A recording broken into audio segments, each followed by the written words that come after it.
만약 여러분이 천한 하녀의 신분으로 태어났는데 어느 날 갑자기 부잣집 도련님과 사랑에 빠졌다면 어떻게 하시겠습니까? 더구나 그 집안의 안주인이 당신을 눈엣 가시처럼 여기고 있다면요. 오늘 들려드릴 이야기는 조선시대 충청도 제1의 부호 집안에서 벌어진 놀라운 사건입니다. 미천한 하녀가 오직 지혜 하나로 운명을 바꾸고 마침내 만석군의 며느리가 된 기막힌 이야기. 과연 그녀는 어떻게 불가능해 보이는 신분의 벽을 넘어섰을까요? 지금부터 그 놀라운 여정을 함께 따라가 보시지요. 조선 후기 충청도 땅에는 이만석이라는 대단한 부호가 살고 있었습니다. 그의 이름처럼 만석의 곡식을 거둬들이는 충청도 제1의 부자였지요. 이만석의 대저택은 아침부터 저녁까지 분주했습니다. 장사를 논하러 오는 상인들과 인사를 드리러 오는 손님들이 끊이지 않았고 그들을 시중드는 하인들 또한 쉴 틈이 없었습니다. 그 많은 하인들 가운데 옥분이라는 젊은 여종이 있었습니다. 10살 무렵 큰 홍수에 부모를 잃고 정처 없이 떠돌다가 이만석의 눈에 띄어 거두어진 고아였지요. 신부는 비록 미천했으나 얼굴은 보름달처럼 환하고 손재주는 어느 누구보다 빼어났습니다. 무엇보다 옥분에게는 남다른 점이 하나 있었습니다. 어떤 어려운 상황에서도 지혜로운 방법을 찾아내는 총명함이 바로 그것이었습니다. 하지만 옥분 자신은 그런 재능을 알지 못했습니다. 그저 하루하루 맡겨진 일을 성실히 해내며 살아가는 것이 전부라고 여겼지요. 그런 옥분의 운명이 바뀌기 시작한 것은 어느 늦가을 장날이었습니다. 그날 옥분은 안주인의 심부름으로 5일장이 서는 읍내로 나갔습니다. 안주인이 원하는 비단을 구해 발걸음을 돌리려는 순간이었습니다. 장터 한복판에서 한 할머니가 물건을 든 보따리를 떨어뜨려 온 바닥에 약초들을 쏟고 말았습니다. 할머니는 허리가 좋지 않은 듯 허리를 짚고 안타깝게 발을 굴렀습니다. 아이고 이를 어쩌나 한 달 내내 캔 약초인데. 하지만 바쁜 장터에 누구 하나 거들떠보는 이가 없었습니다. 오히려 흙탕물에 섞인 약초를 밟고 지나가는 사람들도 있었지요. 옥분은 잠시 망설이다가 할머니에게 다가가 무릎을 꿇었습니다. 할머니, 제가 도와드리겠습니다. 아이고 고마운 아가씨로구나. 옥분은 자신의 치마가 더러워지는 것도 아랑곳하지 않고 약초를 하나하나 정성껏 털어 다시 보따리에 담아주었습니다. 그런데 이상한 일이 벌어졌습니다. 할머니가 갑자기 옥분의 손을 꼭 잡더니 얼굴을 뚫어지게 바라보는 것이었습니다. 할머니의 눈빛이 어딘가 범상치 않았습니다. 옥분은 그제야 할머니가 장터에서 점을 봐주는 점쟁이 할머니라는 것을 알아챘습니다. 아가씨, 내가 평생 수많은 사람을 봐왔지만 이런 복은 처음이로구나. 옥분은 당황하여 손을 빼려 했습니다. 할머니, 무슨 말씀이신지요? 저는 그저 미천한 종일 뿐입니다. 하지만 할머니는 손을 놓지 않았습니다. 아니야, 내 손금을 보니 분명하구나. 지금은 비록 흙탕물 속에 묻혀 있으나 머지않아 귀한 곳에서 꽃을 피울 상이야. 내 지혜가 너를 높은 곳으로 이끌 것이니 그때를 기다리거라. 옥분은 황급히 고개를 저었습니다. 할머니, 헛된 말씀 마십시오. 저 같은 하녀가 무슨 복이 있겠습니까? 옥분은 서둘러 자리를 피해 대저택으로 돌아왔습니다. 하지만 귓가에는 할머니의 묘한 예언이 자꾸만 맴돌았습니다. 귀한 곳에서 꽃을 피운다니. 옥분은 우물가에 비친 자신의 얼굴을 들여다보았습니다. 거기에는 흙먼지가 묻은 초라한 하녀의 모습이 있을 뿐이었습니다. 옥분은 고개를 저으며 그 말을 애써 잊으려 했습니다. 그것이 곧 현실이 되어 자신의 기막힌 운명의 서막인 줄은 꿈에도 모른 채였습니다. 그로부터 며칠 뒤 이만석의 대저택에 낯선 손님이 찾아왔습니다. 남루한 옷차림의 젊은 선비였습니다. 그의 이름은 태준이었습니다. 원래는 양반 가문 출신이었으나 아버지가 돌아가신 뒤 집안이 완전히 기울어 이제는 끼니조차 걱정해야 하는 처지였지요. 하지만 태준에게는 남다른 재주가 있었습니다. 물건의 가치를 꿰뚫어보는 눈과 사람의 마음을 읽는 통찰력이 그것이었습니다. 이만석은 어느 장터에서 우연히 태준이 상인들 사이에서 물건값을 흥정하는 모습을 보았습니다. 가난한 농부가 헐값에 넘기려던 곡식의 진짜 가치를 알아보고 제값을 받게 해주는 모습이었지요. 이만석은 태준의 비범함을 단번에 알아챘습니다. 저 청년은 보통 인물이 아니로구나. 이만석은 인재를 아끼는 사람이었습니다. 그래서 가난한 태준을 자신의 집으로 불러들여 당분간 묵게 해주었던 것입니다.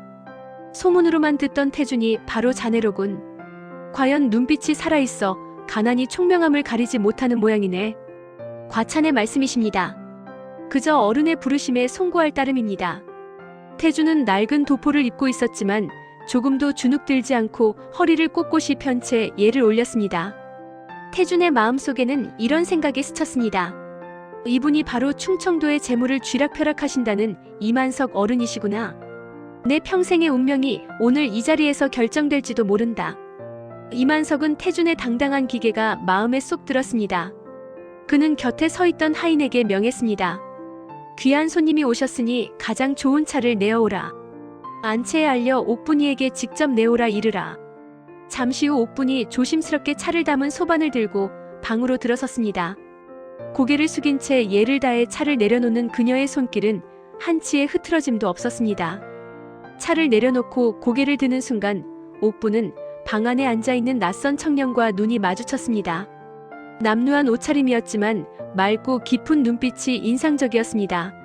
세상의 그 어떤 것에도 굴하지 않을 것 같은 꼿꼿한 기계가 느껴졌지요. 옥분의 가슴이 순간 멎는 듯 했습니다. 문득 점쟁이 할머니의 말이 떠올랐습니다. 귀한 곳에서 꽃을 피울 상이라더니. 옥분은 자신도 모르게 얼굴을 붉히며 황급히 고개를 숙였습니다. 강조 태준 또한 놀란 것은 마찬가지였습니다. 찻잔을 건네는 하녀의 얼굴이 어느 양반대 교수보다도 더 맑고 고왔기 때문입니다.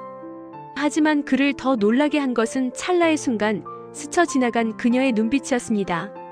자신의 초라한 행색을 비웃는 것이 아닌 마치 그의 내면까지 꿰뚫어보는 듯한 깊고 영한 눈빛. 태주는 처음 느껴보는 감정에 심장이 거세게 뛰는 것을 느꼈습니다. 저 아이는 나를 보고 있는 것이 아니라 내 안에 있는 무언가를 보고 있구나. 이 모든 광경을 이만석은 말없이 지켜보고 있었습니다. 사람의 마음을 꿰뚫어보는 그의 눈에 두 젊은 남녀 사이에 피어나는 감정의 기류가 보이지 않을 리 없었습니다. 그의 입가에 누구도 눈치채지 못할 만큼 희미하고도 의미심장한 미소가 번졌습니다. 재미있게 되었군. 태준이 이만석의 대저택에서 숙식하며 머문 지 닷새째 되던 날이었습니다. 이만석은 태준의 재주가 마음에 쏙 들었지만 한편으로는 그의 그릇이 어디까지인지 시험해보고 싶었습니다. 이만석은 태준을 텅 빈 헛간으로 불렀습니다. 태준 자네에게 엽전 5잎을 줄 테니 이 돈으로 이 헛간을 가득 채울 수 있는 물건을 사오게나. 태준의 얼굴이 하얗게 굳었습니다. 엽전 5잎이라면 국밥 한 그릇도 사 먹기 어려운 돈이었습니다. 그런 돈으로 이 커다란 헛간을 채우라니. 이것은 분명 자신을 시험하는 것이었습니다. 태준의 마음속에서는 이런 생각이 스쳤습니다. 결국 나의 이 남루한 행색이 어른의 심기를 건드린 것이로구나. 나를 쫓아내시려는 것인가. 내일 해가 질 때까지일세. 만약 헛간을 채우지 못한다면 자네는 내 집을 떠나야 할 것이야. 태주는 텅 빈 헛간 안에서 엽전 5잎을 손에 쥔 채 깊은 고민에 빠졌습니다. 이 넓은 헛간을 무엇으로 채운단 말인가. 절망감에 그는 저녁상에도 손 하나 대지 않았습니다. 밤이 깊어갈 무렵 저녁상을 물리러 옥분이 조심스럽게 방으로 들어왔습니다. 그녀는 숟가락 하나 대지 않은 채 그대로 남아있는 음식을 보고 태준의 깊은 고뇌를 단번에 알아차렸습니다. 날이 아무것도 드시지 않으셨군요. 가난이 죄는 아니지만 굶주림은 지혜를 흐리게 하는 법입니다. 태준은 깊은 한숨을 내쉬었습니다. 빈 헛간을 가득 채울 방도를 찾지 못했는데 내 어찌 목구멍으로 음식이 넘어가겠소. 나는 내일이면 이곳을 떠나야 할 운명인가 보오. 옥분은 잠시 생각에 잠겼습니다. 그러더니 창밖으로 보이는 텃밭을 가만히 바라보았습니다. 그리고는 나직이 거의 혼잣말처럼 읊조렸습니다. 강조나리 세상에서 가장 큰 것은 눈에 보이지 않는 법입니다. 때로는 가장 작은 씨앗 하나리 온 들판을 뒤덮는 풍요가 되기도 하지요. 그 말을 남기고 옥분은 조용히 상을 물려나갔습니다. 태주는 한동안 그 말의 의미를 곰곰이 생각했습니다. 가장 작은 씨앗 하나리 온 들판을 뒤덮는 풍요가 된다. 그의 눈이 번쩍 떠졌습니다. 바로 그거다. 다음 날 해질녘이 되자 이만석이 그의 아내와 딸을 데리고 헛간으로 향했습니다. 이만석의 딸 서경이 비웃으며 말했습니다. 아버님 정말 그 초라한 선비가 이 헛간을 채웠을 거라 생각하십니까? 안주인도 혀를 찼습니다. 두고 보세요. 망신만 당하고 쫓겨날 거예요. 헛간 문이 열리자 안에는 여전히 텅 빈 것처럼 보였습니다. 태주는 헛간 가운데 묵묵히 서 있을 뿐이었습니다. 이게 어찌된 일인가? 아직도 헛간을 채우지 못한 것인가? 이만석의 말이 끝나자마자 태준이 조용히 입을 열었습니다. 어른, 이 헛간은 이미 가득 차 있습니다. 뭐라고? 태준이 손을 들어 헛간 바닥 한쪽을 가리켰습니다. 그곳에는 작은 보따리 하나가 놓여 있었습니다. 태준이 보따리를 풀자 그 안에서 각종 씨앗들이 쏟아져 나왔습니다. 콩팥, 조수수, 그리고 각종 채소의 씨앗들이었습니다. 어른, 저는 엽전 5잎으로 이 씨앗들을 샀습니다. 이 씨앗들이 자라면 온 들판을 뒤덮을 곡식이 될 것이요. 그 곡식을 수확하면 이 헛간 10개도 채우고 남을 것입니다. 태주는 잠시 숨을 고르고 말을 이었습니다. 그러므로 이 헛간은 지금 이 순간에도 미래의 풍요로 가득 차 있는 것입니다. 헛간 안에 있던 모두가 숨을 멈췄습니다.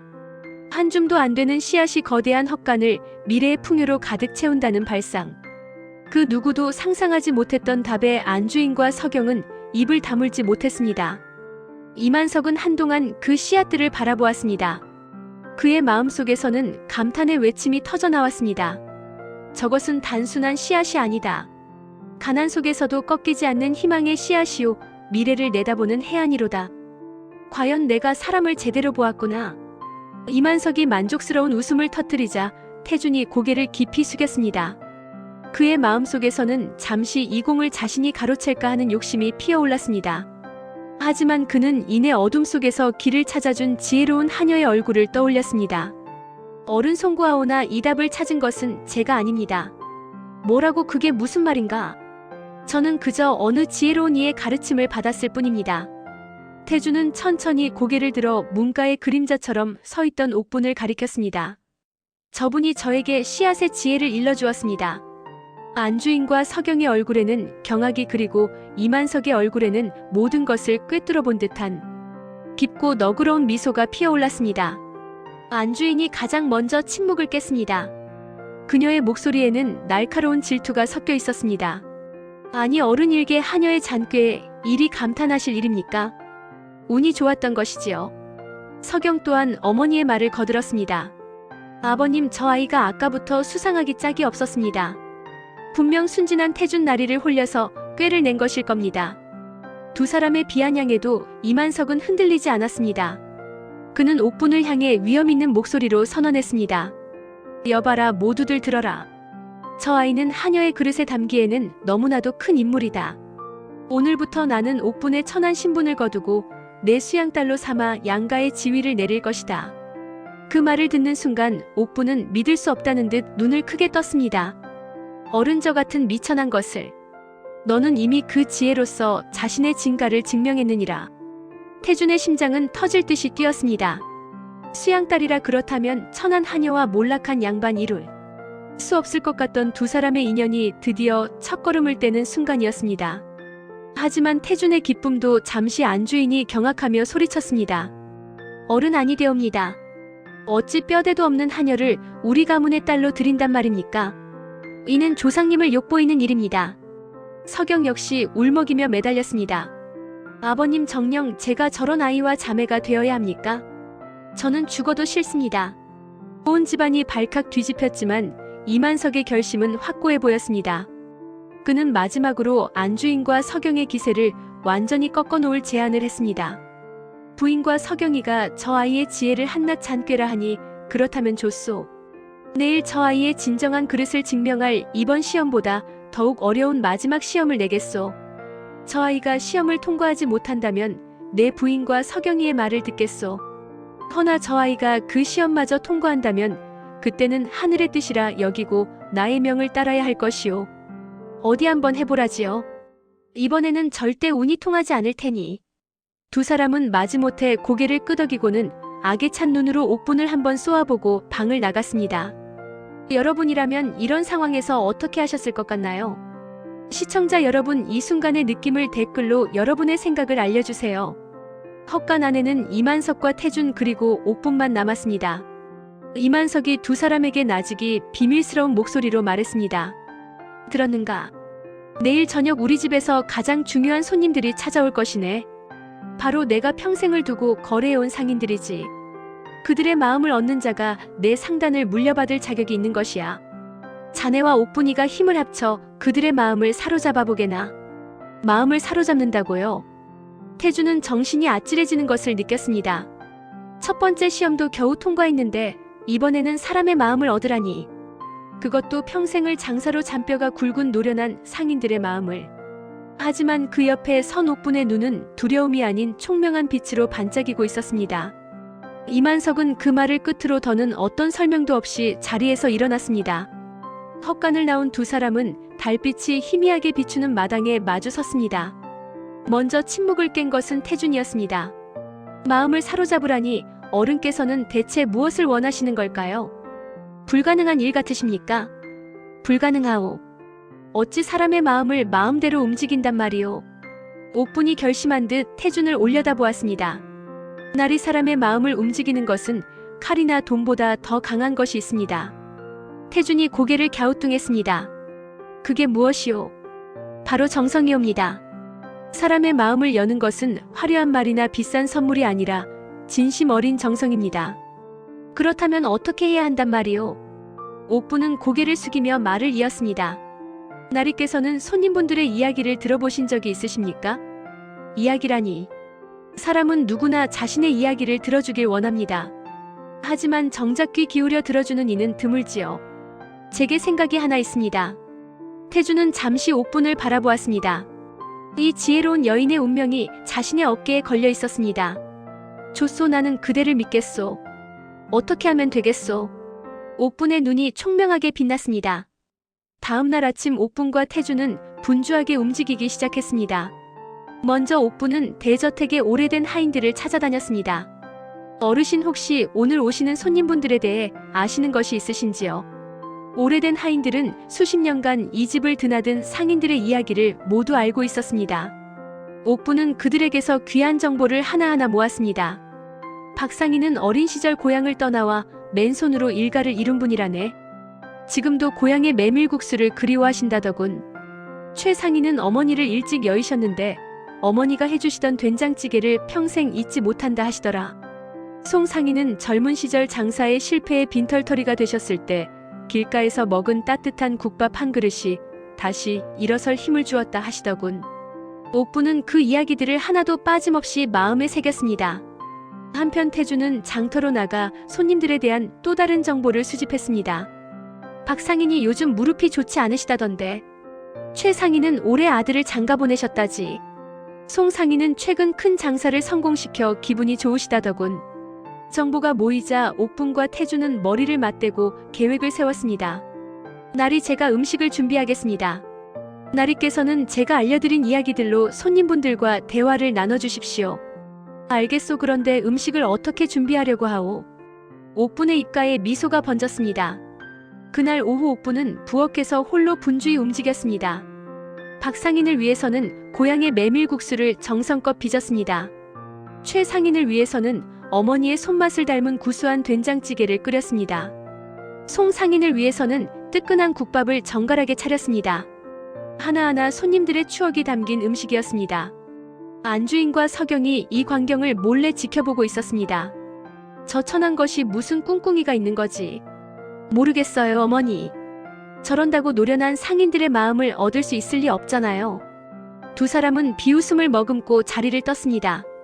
하지만 옥분은 개의치 않고 묵묵히 정성을 다했습니다. 그녀의 마음속에는 이런 생각이 있었습니다. 사람의 마음을 움직이는 것은 화려함이 아니라 진심이다. 내 모든 정성을 담아 이분들의 마음에 닿아야 한다. 강조, 지금부터가 정말 중요한 부분입니다. 해가 지고 3명의 상인이 대저택에 도착했습니다. 박상인, 최상인, 송상인 모두 이만석과 평생을 함께해온 오랜 동료들이었습니다. 그들은 이만석의 사랑채에 자리를 잡고 담소를 나누기 시작했습니다. 이만석이 먼저 입을 열었습니다. 오늘은 특별히 내가 아끼는 젊은이가 여러분을 대접할 것이오. 태준이라 하는데 한번 지켜봐 주시게. 상인들은 고개를 끄덕이며 남루한 옷차림의 태준을 호기심 어린 눈으로 바라보았습니다. 태준이 먼저 박상인에게 다가가 공손히 인사를 올렸습니다. 박 어른 소문으로만 들었습니다. 맨손으로 이 땅에 오셔서 일가를 이루셨다니 참으로 대단하십니다. 박상인의 눈이 순간 반짝였습니다. 오, 그런 이야기를 들었단 말인가. 이에 어른 저도 몰락한 집안에서 자라 맨손으로 세상에 나선 처지라 어른의 이야기가 남다르게 느껴졌습니다. 박상인은 처음 보는 젊은이가 자신의 이야기를 알고 있다는 것에 은근히 기분이 좋아졌습니다. 그때 옥분이 조용히 들어와 음식을 차리기 시작했습니다. 박상인 앞에 놓인 것은 정갈하게 빚어진 메밀국수였습니다. 박상인의 표정이 굳어졌습니다. 이것은? 옥분이 공손히 고개를 숙였습니다. 어른의 고향 음식이라 들었습니다. 미천한 솜씨라 고향의 맛에는 미치지 못하겠으나 정성껏 준비하였습니다. 박상인은 떨리는 손으로 젓가락을 들었습니다. 한 젓가락을 입에 넣는 순간 그의 눈에 눈물이 고였습니다. 이 맛이다. 50년 전 어머니가 해주시던 바로 그 맛이야. 최상인 앞에는 구수한 된장찌개가 놓였습니다. 최상인은 뚜껑을 열자마자 코끝이 시큰해졌습니다. 어머니 살아계실 때 끓여주시던 그 냄새가 아닌가. 어떻게 이런 것을. 송상인 앞에는 김이 모락모락 나는 뜨끈한 국밥이 놓였습니다. 송상인은 국밥을 보자마자 한숨을 내쉬었습니다. 이것은 내가 빈털터리였을 때 길가에서 먹던 바로 그 국밥이구나. 그때 그 따뜻함이 없었다면 나는 다시 일어서지 못했을 것이야. 세 상인의 눈가에는 모두 눈물이 맺혀 있었습니다. 화려한 산의 진미가 아니라 각자의 마음속 깊이 간직한 추억의 음식이었기 때문입니다. 태준이 공손히 말했습니다. 어르신들, 저희가 감히 어르신들의 마음을 움직이려 한 것이 아닙니다. 다만 어르신들의 이야기에 귀 기울이고 싶었을 뿐입니다. 그리고 이 모든 것을 준비한 것은 제가 아니라 바로 저분입니다. 태준이 옥분을 가리키자 세 상인의 시선이 조용히 서 있는 옥분에게 향했습니다. 이만석이 묵묵히 지켜보던 끝에 입을 열었습니다. 여러분 어떻소? 저 두 사람이 내 상단을 물려받을 자격이 있다고 보시오. 박상인이 먼저 입을 열었습니다. 이만석 형, 나는 평생 수많은 사람을 만나봤지만 이렇게 사람의 마음을 읽는 젊은이는 처음이오. 이 젊은이들에게 내 신뢰를 맡기겠소. 최상인이 고개를 끄덕였습니다. 나도 같은 생각이오. 장사는 결국 사람의 마음을 얻는 것이오. 저들은 이미 그 핵심을 꿰뚫고 있구려. 송상인이 마무리했습니다. 이만석 형 축하하오. 형의 상단은 좋은 후계자를 얻었구려. 이만석의 얼굴에 환한 미소가 번졌습니다. 그날 밤 대저택의 사랑채에는 무거운 침묵이 흘렀습니다. 이만석은 아무 말 없이 가장 상석에 앉아 있었고 그의 곁에는 안주인과 서경이 창백한 얼굴로 앉아 있었습니다. 이만석이 천천히 입을 열었습니다. 보았느냐? 이것이 옥분이가 내게 보인 진정한 지혜다. 안주인과 서경이 의아한 표정으로 되물었습니다. 지혜라니요? 내가 추가로 내준 시험은 사람의 마음을 얻으라는 것이었소. 그리고 세 상인 모두가 저 아이의 정성에 마음을 열었소. 저 아이가 시험을 완벽하게 통과했음을 그대들도 똑똑히 보았을 것이오. 벼락 같은 선언이었습니다. 안주인과 서경은 그제야 자신들의 기대가 완전히 무너졌음을 깨닫고 얼굴이 불그락푸르락해졌지만 아무런 반박도 하지 못했습니다. 노련한 상인들이 눈물을 흘리며 감탄한 것이 가장 확실한 증거였기 때문입니다. 이만석은 만족스러운 표정으로 하인에게 명하여 옥분의 종문서를 가져오게 했습니다. 그는 그것을 촛불에 남김없이 태워버렸습니다. 재가 되어 흩어지는 문서는 옥분을 얽매였던 천한 신분의 마지막 흔적이었습니다. 내가 이미 관아의 일러종의 명부에서 내 이름을 지우도록 하였다.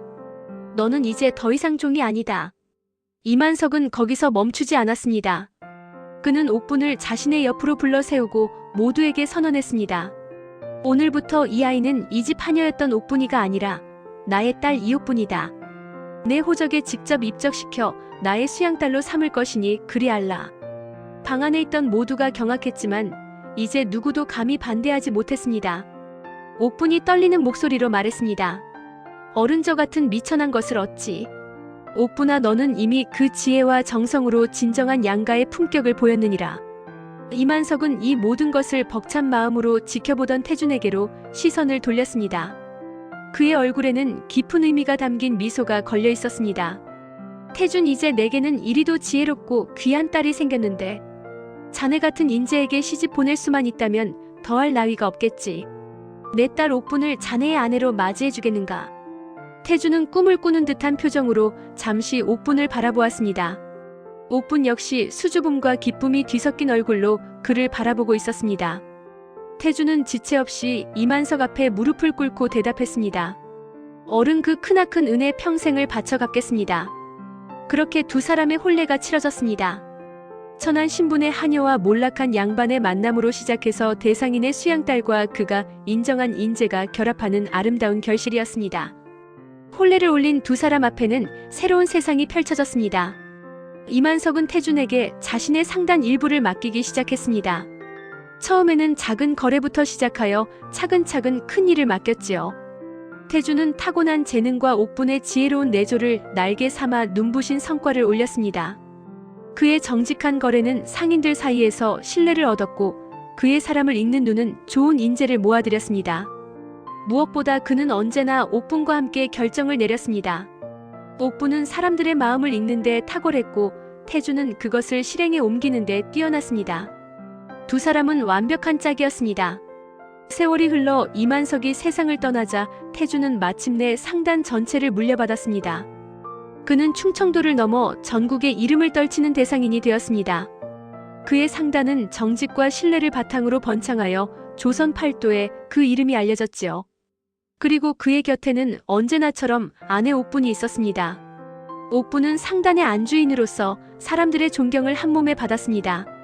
어려운 이들을 돕고 굶주린 이들에게 밥을 나눠주는 그녀의 선행은 널리 알려졌습니다.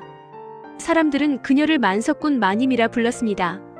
그 옛날 장터의 점쟁이 할머니가 흙먼지 묻은 하녀의 송금에서 보았던 귀한 복은 마침내 제자리를 찾아 만인의 존경 속에서 빛을 발하게 된 것입니다. 안주인과 서경은 처음에는 옥분을 인정하지 않으려 했습니다. 하지만 세월이 흐르면서 옥분의 진심 어린 배려와 정성에 마음을 열게 되었지요. 결국 서경은 옥분을 진정한 언니로 받아들였고 두 사람은 평생 서로를 아끼며 살았습니다. 신분이 운명을 가두는 것이 아니라 지혜와 진심이 스스로 운명이 된다는 것을 두 사람은 평생에 걸쳐 증명해내었습니다. 많은 세월이 흐른 후 백발이 성성해진 옥분은 손자 손녀들을 무릎에 앉히고 예시하기를 들려주곤 했습니다. 할머니가 젊었을 적에는 아주 가난했단다. 아이들이 눈을 동그랗게 떴습니다. 정말요 할머니가요? 그럼 하지만 할머니는 포기하지 않았단다. 어떤 어려움이 와도 지혜를 짜내고 진심을 다하면 길이 열린다는 것을 믿었지. 아이들이 고개를 갸우뚱했습니다. 지혜가 뭐예요 할머니? 옥분은 부드럽게 웃으며 대답했습니다. 지혜란 말이다. 다른 사람의 마음을 헤아리고 진심으로 대하는 것이란다. 그것이 세상에서 가장 큰 힘이지. 창밖으로 저녁 노을이 붉게 물들고 있었습니다. 옥분은 문득 젊은 시절의 그 장터를 떠올렸습니다. 흙탕물에 떨어진 약초를 주워주던 그날. 점쟁이 할머니가 귀한 곳에서 꽃을 피울 상이라 했던 그 예언. 그리고 처음 만났던 태준의 맑은 눈빛. 모든 것이 엊그제 같았습니다. 옥분의 입가에 미소가 번졌습니다. 참 좋은 인생이었다. 지금까지 긴 이야기 들어주셔서 감사합니다. 오늘 이야기가 재미있으셨다면 구독과 좋아요 한 번씩만 부탁드립니다. 여러분의 작은 응원이 더 좋은 이야기를 만드는데 큰 힘이 됩니다. 그럼 다음 이야기에서 또 뵙겠습니다. 감사합니다.